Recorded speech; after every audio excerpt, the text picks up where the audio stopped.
Austria যখন American pop star Taylor সুইফটের কনসার্টের প্রস্তুতিতে ব্যস্ত, ঠিক তখনই মিলল এক দুঃসংবাদ। জঙ্গি হামলার আশঙ্কায় শেষ মুহূর্তে বাতিল করা হয় 3 দিনব্যাপী বিশাল এ কনসার্টের আয়োজন।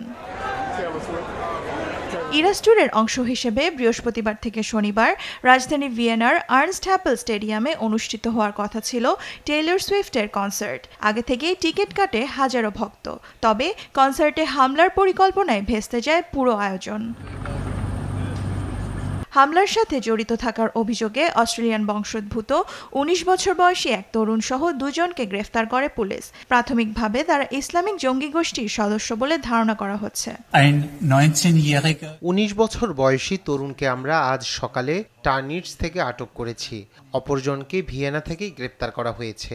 সে উগ্র মতাদর্শী বলে ধারণা করছি আমরা। প্রাথমিকভাবে ধারণা করছি কনসার্টটি ঘিরেই হামলার পরিকল্পনা করা হয়, তবে এখনও স্পষ্টভাবে সব জানা যায়নি। আমরা অধিকতর তদন্তের জন্য জিজ্ঞাসাবাদ চালিয়ে যাচ্ছি।